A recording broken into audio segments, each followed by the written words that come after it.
स्वागताच्या शब्दांनी व्हावा प्रारंभ या सोहळ्याचा, स्वागताच्या शब्दांनी व्हावा प्रारंभ या सोहळ्याचा, सोहळ्यातून या इतिहासाची सुरुवात व्हावी नवी, सोहळ्यातून या इतिहासाची सुरुवात व्हावी नवी। तर या ठिकाणी मान्यवरांचं स्वागतांचा कार्यक्रम त्या ठिकाणी झालेला आहे। या ठिकाणी आयोजित करीत आहोत। त्या कार्यक्रमानिमित्त आजच्या कार्यक्रमाकरिता प्रास्ताविकेचं काम आज राहुल बोधीजी करतील अशी मी त्यांना विनंती करतो। आजच्या या कार्तिक पौर्णिमेच्या निमित्ताने उपस्थित सर्व बौद्ध उपासक उपासिका शुभेच्छा। आजच्या या कार्तिक पौर्णिमेच्या निमित्ताने जो कार्यक्रम या ठिकाणी दरवर्षी होत आहे देशीय पंचशील मंडळाच्या वतीनं, हा कार्यक्रम प्रत्येक कार्तिक पौर्णिमेला मोठ्या भव्य रूपात या ठिकाणी केला जात आहे। बुद्ध धम्म अभिवृद्धी संमेलनाचे प्रथम प्रबोधन सत्र दुपारी 12:30ला मुद्दे की बात या कार्यक्रमात घेण्यात आले। बुद्ध, फुले, शाहू, डॉक्टर बाबासाहेब आंबेडकर यांच्या विचारधारेने प्रेरित मानव अधिकार संरक्षण मंच नागपूर विविध विषयांवर संपूर्ण महाराष्ट्रात कार्य करणारे संघटन असून निर्भीडपणे विषयास न्याय देतात। या कार्यक्रमात माननीय ईश्वर कडबे यांनी प्रत्येक विहारात अभ्यासिका तयार करून विद्यार्थ्यांकरिता अभ्यासाचे दालन कसे सुरू करावे याबद्दल मार्गदर्शन केले। माननीय ॲडव्होकेट राहुल तेलंग, अध्यक्ष मानव अधिकार संरक्षण मंच नागपूर यांनी कायद्याचे नियम कसे पाळावे आणि संविधानात दिलेले कलम योग्य प्रमाणात कसे अंमलात आणावे याबद्दल सविस्तर माहिती दिली। माननीय जयंत भगत, आरोग्य विभाग मानव अधिकार संरक्षण मंच नागपूर यांनी वैद्यकीय क्षेत्रातील सरकारद्वारे राबविण्यात येणाऱ्या योजना व त्याबद्दल सविस्तर मार्गदर्शन करण्यात आले। माननीय आशिष फुलझले, सचिव मानव अधिकार संरक्षण मंच नागपूर यांनी केंद्र व राज्य सरकारद्वारा राबविण्यात येणारी शिष्यवृत्ती व परदेशी शिष्यवृत्ती याबद्दल माहिती दिली। समाजाच्या उत्थानाकरता आपलं आयुष्य वेचलं असे ते सर्व महापुरुष, त्यांना अभिवादन। आजच्या या सभेचे अध्यक्ष आदर धम्मसारथी आणि इतर त्यांचे जे मंडळ असेल, त्यांचे जे सहकारी असतील, त्या सहकार्यांनी सुरुवात केली। तर आज त्यावेळेची 27व्या वर्षा अगोदरची परिस्थिती आणि आज जे आपण पाहत आहोत, तर एक विपुल अशी जागा आणि कंपाऊंड वॉल 80% काम झालेलं का असावं, तरी पण 80% कंपाऊंडिंग वॉल झालेली आहे। 20% होईलच ते तुमच्या प्रयत्नाने, आपण सर्वांच्या प्रयत्नाने जर प्रशासनावर दबाव आणला आणि प्रशासनाला रिक्वेस्ट केली तर ते निश्चितच पूर्ण होईल। या धम्म चळवळीमध्ये, सामाजिक चळवळीमध्ये जात आहे। तर आम्ही असे बरेचसे भंते पाहतोय, तर ते भंते कसे, ते सर्व अंधश्रद्धा, पूजापाठ, वंदना, लग्न आणि हे याच्यामध्ये गुंतलेले असतात। परंतु मला एवढा अभिमान वाटतो आणि आनंद वाटतो की भंते धम्मसारथीसारखे प्युअर आंबेडकराईट भंते हे असे फार बोटावर मोजण्यासारखे भारतामध्ये आढळतात। तर बाबासाहेबांनी जे सांगितलेलं आहे आपल्याला 1956ला आपल्याला आपल्यासमोर 2 टार्गेट ठेवले होते। एक तर टार्गेट कोणतं की तुम्हाला या देशाची शासनकर्ती जमात बनवायची आहे आणि दुसरं या देशाला प्रबुद्ध भारत बनवायचा आहे। तर दिला तसंच जे काही आज विहार आहेत त्या प्रत्येक विहारामध्ये फक्त पूजा अर्चा होण्यापेक्षाही त्या विहारामध्ये एक अभ्यासिका असावी, वाचनालय असावं, त्या ठिकाणी विद्यार्थी येत जात राहावे आणि 24 तास हे विद्यार्थ्यांसाठी त्यानंतर साथ द्या, प्रतिसाद द्या, जमलंच तर दाद द्या, साथ द्या, प्रतिसाद द्या, जमलंच तर दाद द्या, सोहळ्याच्या या यशासाठी दोस्त हो तुमचा हात द्या, सोहळ्याच्या या यशासाठी दोस्त हो तुमचा हात द्या। तर यानंतर आयुष्यमान राहुलजी तेलंग सर, अध्यक्ष मानव अधिकार संरक्षण मंच नागपूर, हे आपल्या समोर आपले विचार मांडतील अशी मी त्यांना विनंती करतो।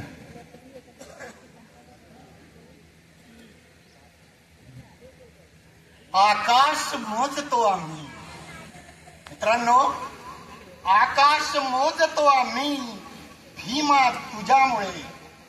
अरे आकाश मोजतो आम्ही भीमा तुझ्यामुळे, सूर्यास्त झाकतो आम्ही, सूर्यास्त झाकतो आम्ही.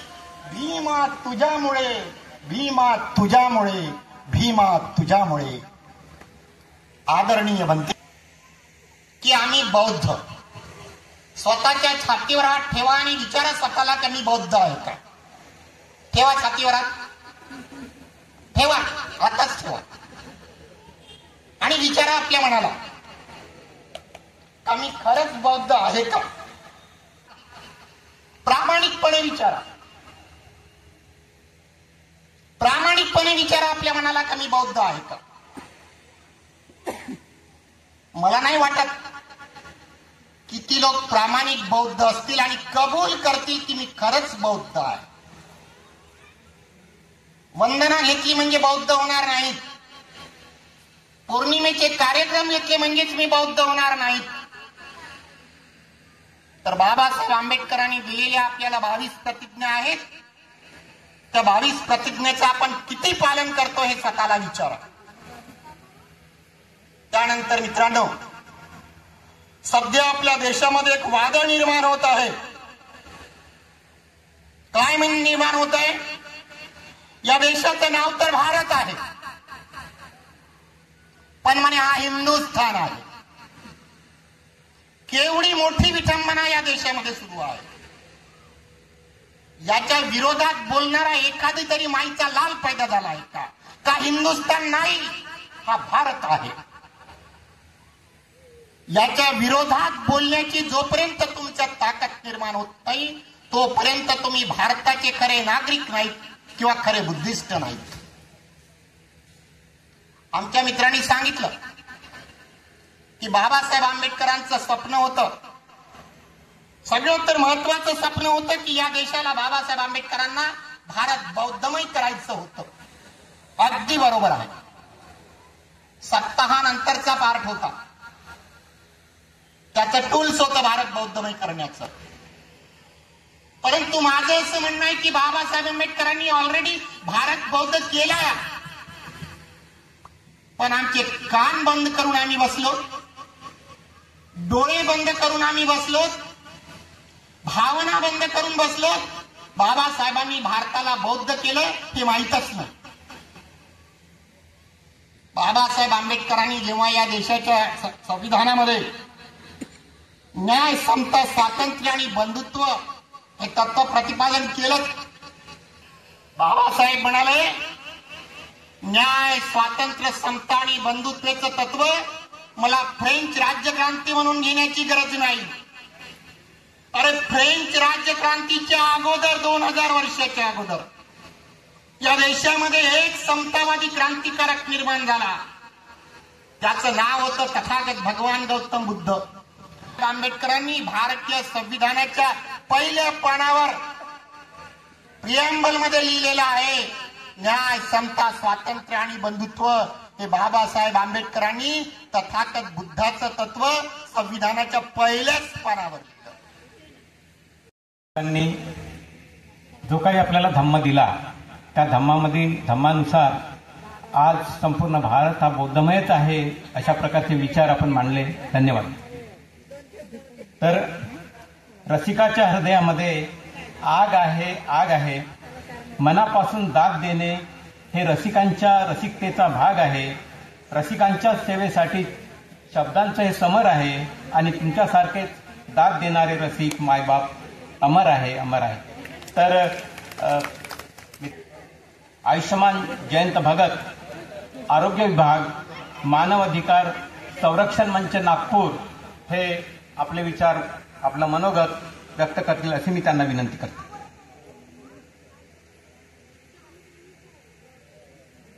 तथागत भगवान गौतम बुद्ध, महामानव डॉक्टर भीमराव आंबेडकर, त्याचप्रकारे मंचावर उपस्थित पूजनीय भंते यांना मी नमन करतो, अभिवादन करतो.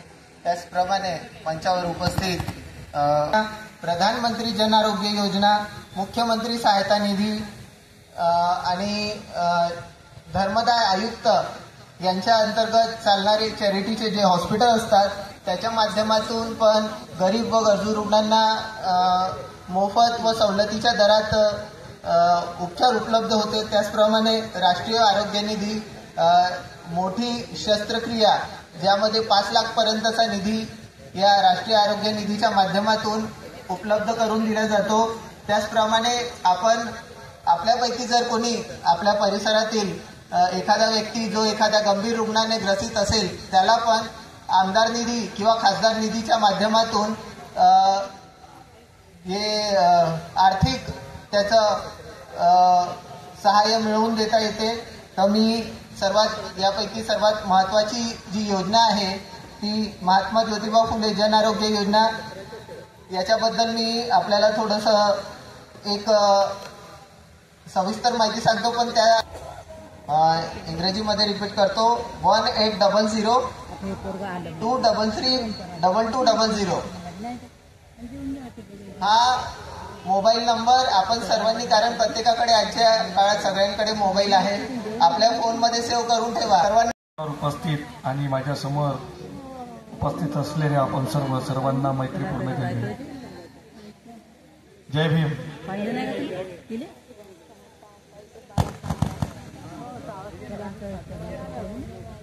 मी आशिष फुलझेले, राहणार डॉक्टर बाबासाहेब आंबेडकर नगर, धरमपेठ, नागपूर. मी मानव अधिकार संरक्षण मंचचा सचिव आहे आणि माझ्याकडे शिक्षण विभाग आहे. अत्यंत महत्वाची गोष्ट या ठिकाणी मी तुमच्या समक्ष सादर करणार आहे आणि माझ्या सादरीकरणानंतर तुम्हाला जे काही प्रश्न पडतील तर तुम्ही मला हमखास विचारू शकता. मी उदाहरणापासूनच सुरुवात करतो म्हणजे तुम्हाला समजायला खूप सोपं जाणार. एक अनुसूचित जातीची मुलगी आहे, ती CLAT क्लॅट जी लॉची एंट्रन्स एक्झाम असते, ती क्लॅटची एक्झाम प्रिपेअर करते आणि टॉप करते आणि मग तिचा नंबर लागतो नॅशनल लॉ युनिव्हर्सिटी बुट्टीबोरीला. ती त्या नॅशनल लॉ युनिव्हर्सिटी बुट्टीबोरीमध्ये जाते आणि त्या ठिकाणी प्रवेश घेण्याकरता जेव्हा काउंटरवर जाते तर तिला 2,60,000 रुपये भरण्याकरता कॉलेज प्रशासन विनंती करते की तुम्हाला 2,60,000 रुपये भरावे लागेल. आता समस्या अशी आहे की ती जेव्हा 2,60,000 जेव्हा तिला डिमांड केलं जाते तेव्हा ती विचलित होते, कारण तिच्याकडे पैसे नसतात आणि तिला फक्त 2 दिवस असतात. त्या 2 दिवसामध्ये तिला तिथे ऍडमिशन घ्यायची असते.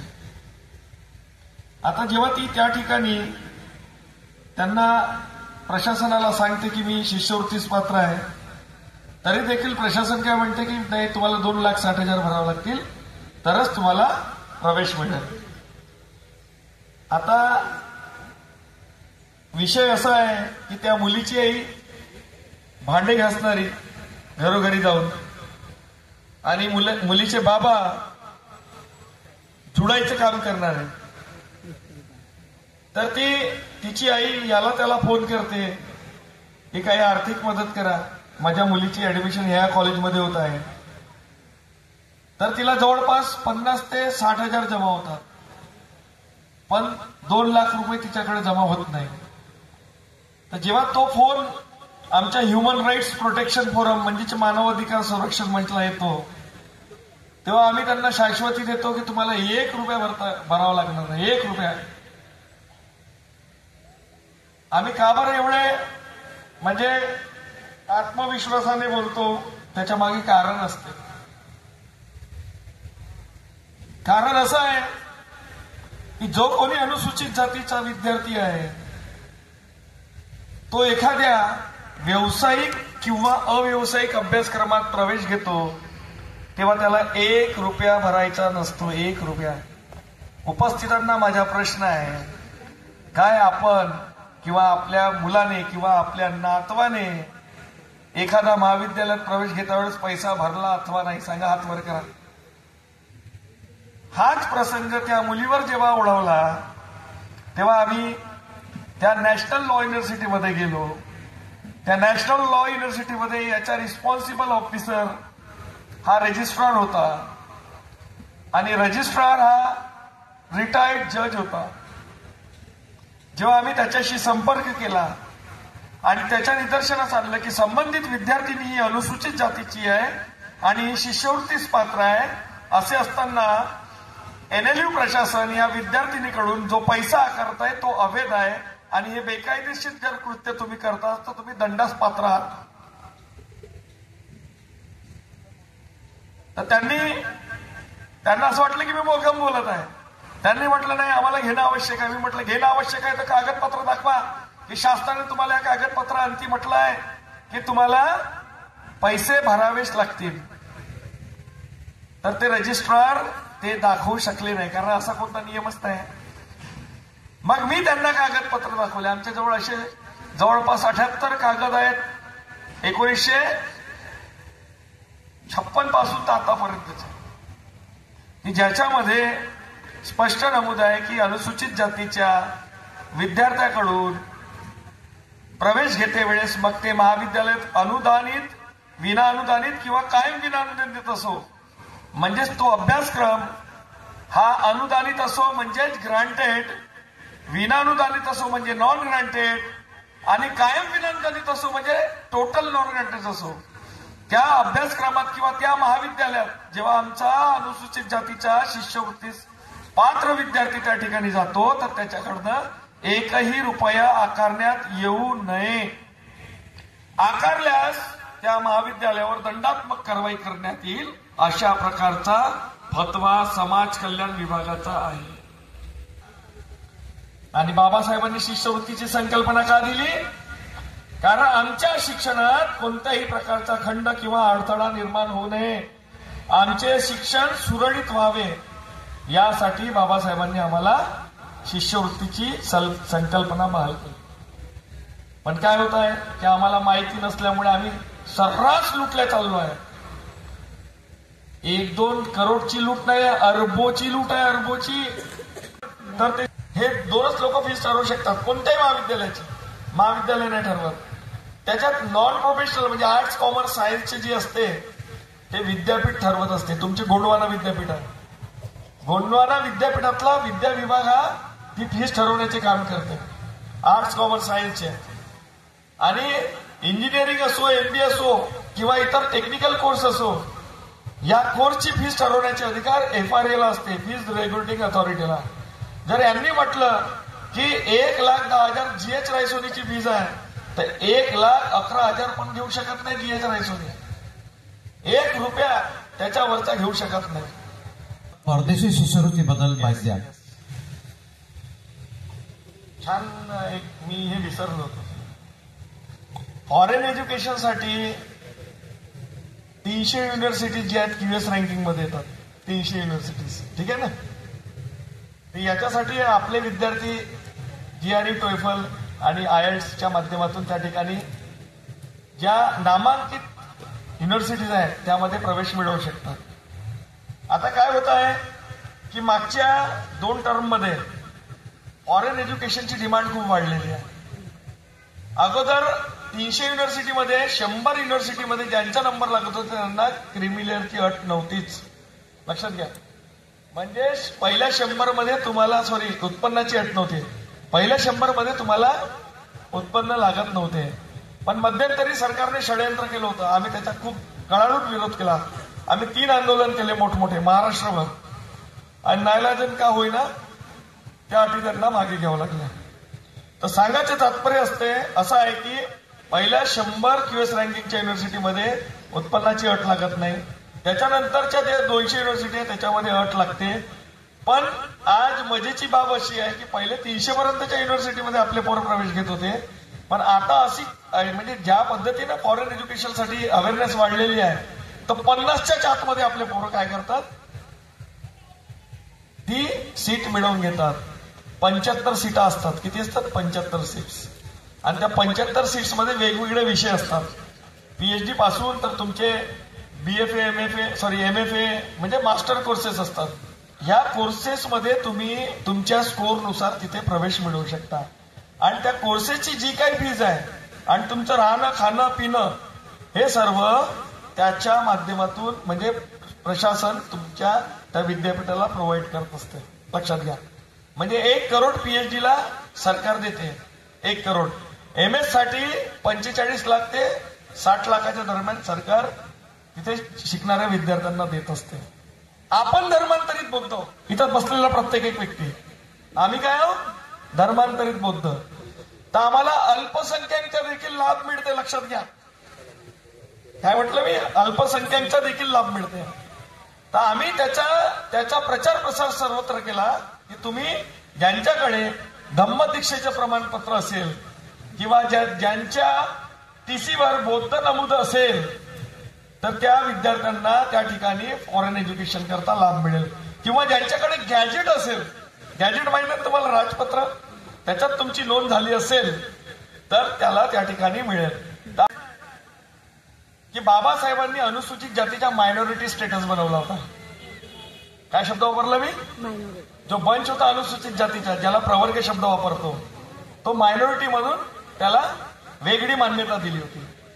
तर सर्वप्रथम तो हिंदू धर्माला लागू झाला, त्याच्यानंतर बौद्ध धर्माला लागू झाला, शीख धर्माला लागू झाला आणि नंतर 1990 ला कुठे लागू झाला? बौद्धांना लागू झाला. तर हे काय आम्हाला समजून घ्यावं लागेल. ही सुविधा सर्वच विद्यापीठात आहे फक्त डीम्ड युनिव्हर्सिटी सोडून. काय शब्द वापरला मी? डीम्ड युनिव्हर्सिटी सोडून. आता रामदेव बाबा कॉलेज नागपूरचे जे आहे ना ते डीम झालेलं आहे. तर त्या ठिकाणी तुमच्या CETच्या माध्यमातून जरी स्कोर लागला तरी तुम्हाला त्या ठिकाणी पैसा भरावाच लागेल. तुम्हाला त्या ठिकाणी स्कॉलरशिप प्रोव्हाइड होत नाही. लक्षात घ्या. 85 लाख लोक 85 लाख ते 2011ला आम्ही 65 होता. 85 लाख आहो आम्ही असं शस्त्र टाकायचं का? बाबासाहेबांनी लढवय्या बनवला ना. आम्ही काय करू शस्त्र टाकून राहिलो, त्यांच्या स्वाधीन करून राहिलो. आमचं अस्तित्व बनन केव्हा? स्वतःला विचारा ना. ते भीमा कोरेगावचा हवाला देणं सोडा. आज आमची अस्तित्वाची लढाई आहे. हारलो जिंकलो हा नंतरचा पाठ आहे. आम्हाला आमच्या अस्तित्वात जर टिकवायचं असेल तर आम्हाला आमच्याच खेम्यामध्ये ओट टाकावं लागेल. कारण आमचा बाप हा गांधी नाही, गोडवलकर नाही. आमचा बाप फक्त बाबासाहेबांनी. बस एवढेच बोलतो थांबतो.